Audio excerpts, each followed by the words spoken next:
Baik, Assalamualaikum warahmatullahi wabarakatuh. Perkenalkan, kami dari kelompok 7 akan mempresentasikan hasil diskusi kami, yaitu one way maneuver dan two way maneuver.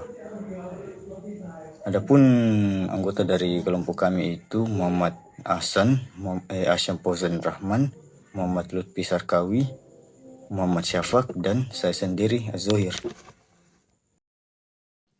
Di sini sebuah penelitian dilakukan untuk melihat perbedaan komposisi kimia tembikar berdasarkan wilayah asalnya. Data yang digunakan berasal dari dataset Pottery 2 yang memuat hasil kandungan beberapa unsur kimia seperti aluminium, besi, magnesium, kalsium, natrium, titanium, mangan, dan barium. Pada berbagai sampel tembikar, dalam penelitian ini wilayah dianggap sebagai faktor yang memengaruhi, sedangkan kandungan unsur kimia menjadi variabel yang diamati. Analisis dilakukan untuk mengetahui apakah terdapat perbedaan signifikan dalam komposisi kimia tembikar antara wilayahnya. Variabel penelitian. Dalam penelitian ini terdapat dua jenis variabel, yaitu variabel bebas dan variabel terikat. Variabel bebasnya adalah wilayah asal tembikar yang terdiri atas tiga kategori, yaitu Gloucester, Wales, dan New Forest. Variabel ini berperan sebagai faktor yang diduga mempengaruhi perbedaan kandungan unsur kimia pada tembikar. Sementara itu, variabel terikatnya adalah kandungan unsur kimia yang terdapat pada setiap sampel tembikar, meliputi aluminium, besi, magnesium, kalsium, natrium, kalium, titanium, dan mangan, dan juga barium. Kesembilan unsur tersebut merupakan variabel numerik yang diukur secara kuantitatif, digunakan untuk melihat karakteristik kimia dari setiap wilayahnya. Dengan demikian, penelitian ini bertujuan menganalisis apakah wilayah asal berpengaruh terhadap variasi komposisi unsur kimia pada tembikar. Baik, selanjutnya saya akan menjelaskan bagian pengujian, di mana di sini hipotesisnya untuk H0 sama dengan mu Gloucester sama dengan mu Wales sama dengan mu New Forest. Dengan H1-nya, setidaknya ada satu mu I bukan sama dengan mu J, di mana untuk I bukan sama dengan J. Nah, untuk kriteria ujinya, di sini kita menentukan nilai alfanya sebesar 0,05, kemudian H0-nya artinya tidak terdapat perbedaan yang signifikan dalam rata-rata vektor kandungan unsur kimia tembikar di antara ketiga wilayah asal, Wales, Gloucester, dan New Forest. Nah, untuk H1-nya, terdapat perbedaan yang signifikan dalam rata-rata vektor kandungan unsur kimia tembikar di antara setidaknya satu wilayah asal. Kemudian kita di sini melakukan statistik uji dengan yang hal pertama yang kita lakukan yaitu menginstal package Heplots. Kemudian kita mengambil data Pottery 2 dari library Heplots. Selanjutnya saya memasukkan formula MANOVA yaitu CBIN sama dengan AL, FE, MG, CA, NA, K, TI, MN, BA. Selanjutnya reagent. Nah, di sini kita bisa melihat hasil output datanya, yaitu datanya sebesar 48 dengan variabelnya berjumlah 12. Di sini kita dapat melihat hasil MANOVA-nya, yaitu nilai statistik will-nya sebesar 0,002137.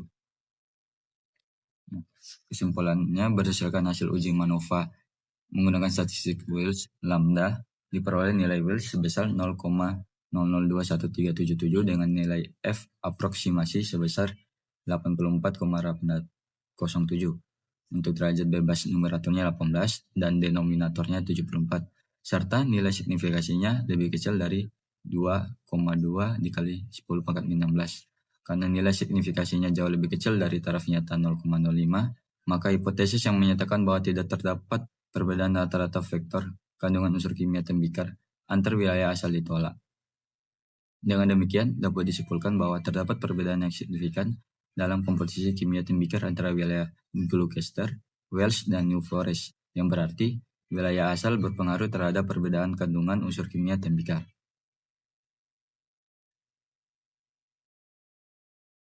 Saya akan menjelaskan two-way maneuver, tapi di bagian studi kasusnya. Nah, studi kasus yang kami angkat itu adalah sebuah penelitian dilakukan untuk mengetahui perbedaan karakteristik kimia tanah berdasarkan kedalaman dan bentuk permukaan tanah. Nah, data yang digunakan itu berasal dari data set sosial dalam library chart yang membuat hasil analisis beberapa unsur kimia tanah seperti pH, nitrogen, fosfor, kalsium, magnesium, kalium, natrium, serta daya hantar listrik atau konduk.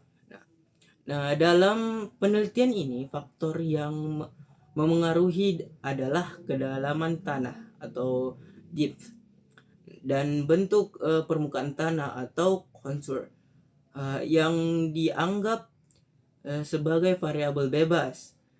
Sedangkan variabel terikatnya adalah kandungan unsur kimia tanah yang diukur melalui variabel-variabel tersebut. Nah, analisis dilakukan untuk mengetahui apakah terdapat perbedaan signifikan dalam komposisi kimia tanah berdasarkan kedalaman dan bentuk permukaan tanah.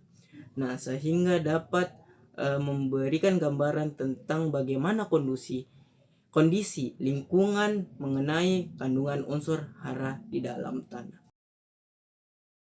Sumber data yang dimana data yang digunakan dalam penelitian ini berasal dari dataset Soils, yaitu kumpulan data resmi yang terdapat dalam package car di perangkat Lunar Air. Dataset ini memuat hasil analisis kimia tanah yang dikumpulkan dari berbagai lokasi dengan tujuan untuk mempelajari hubungan antar kondisi tanah dan faktor-faktor lingkungan.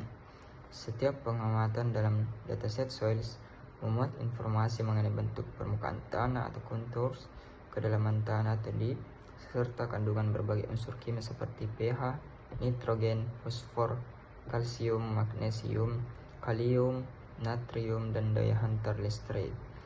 Data ini sering digunakan dalam analisis multivariat, khususnya dalam konteks MANOVA, untuk menguji pengaruh bentuk permukaan tanah dalam kedalaman tanah terhadap variasi komposisi kimia tanah. Selanjutnya itu hipotesis untuk pengaruh kedalaman tanah atau depth. Hipotesis 0 depth, mu depth 1 sama dengan mu depth 2 hingga mu depth D. Hipotesis alternatif depth, setidaknya ada satu mu depth 1 tidak sama dengan mu depth J untuk I tidak sama dengan J, di mana mu depth 1 adalah vektor rata-rata unsur kimia tanah pada kedalaman ke I. Hipotesis untuk pengaruh bentuk permukaan tanah atau kontur. Hipotesis 0 kontur, mu kontur 1 sama dengan mu kontur 2 hingga mu kontur D. Hipotesis alternatif kontur, setidaknya ada satu mu kontur I tidak sama dengan mu kontur J untuk I tidak sama dengan J, di mana mu kontur I adalah vektor rata-rata unsur kimia tanah pada bentuk permukaan ke I. Kriteria uji menggunakan alpha sama dengan 0,05, pengaruh kedalaman tanah depth. Hipotesis 0, tidak terdapat perbedaan yang signifikan dalam rata-rata vektor kandungan unsur kimia tanah di antar berbagai kedalaman tanah. Hipotesis alternatif, terdapat perbedaan yang signifikan dalam rata-rata vektor kandungan unsur kimia tanah di antaranya setidaknya satu kedalaman tanah. Nah, untuk pengaruh bentuk permukaan tanah atau kontur, hipotesis 0, tidak terdapat perbedaan yang signifikan dalam rata-rata vektor kandungan unsur kimia tanah di antara berbagai bentuk permukaan tanah. Hipotesis alternatif, terdapat perbedaan yang signifikan dalam rata-rata vektor kandungan unsur kimia tanah di antara setidaknya satu bentuk permukaan tanah. Terima kasih. Baik, selanjutnya itu saya akan menjelaskan bagian statistik uji. Yang pertama itu ialah input datanya. Yang pertama itu mengaktifkan package car. Yang kedua itu mengambil data soils dari library cards. Nah, selanjutnya itu saya membuat formula MANOVA. Nah, yaitu Cbin dalam kurung pH, N, Des, P, Ca, Mg, K, Na, dan konduk. Nah, ini ialah termasuk unsur kimia tanah. Selanjutnya itu kontur dan depth. Nah, selanjutnya itu kita melihat output datanya. Nah, Dari data soils itu terdapat 48 observasi dan 14 variabel. Nah, untuk hasil manufanya itu kita dapat melihat bahwa statistik Wills untuk kontur itu sebesar 0,14, sedangkan statistik Wills untuk depth itu sebesar 0,01. Nah, dapat kita simpulkan bahwa berdasarkan hasil analisis manfaat tuai pada dataset soils, diperoleh bahwa kedua faktor yang diuji berpengaruh signifikan terhadap komposisi kimia tanah. Faktor bentuk permukaan tanah atau kontur memiliki nilai sehingga yang berarti terdapat perbedaan yang signifikan pada rata-rata vektor kandungan unsur kimia tanah antar berbagai bentuk permukaan tanah. Sedangkan faktor kedalaman tanah atau depth memiliki nilai jauh di bawah 0,05 yang menunjukkan perbedaan yang sangat signifikan pada rata-rata vektor kandungan unsur kimia tanah antar kedalaman. Dengan demikian, kedua faktor tersebut secara nyata mempengaruhi komposisi kimia tanah yang menunjukkan bahwa kondisi lingkungan berupa kedalaman dan kontur permukaan tanah berperan penting dalam variasi kandungan unsur hara di dalam tanah.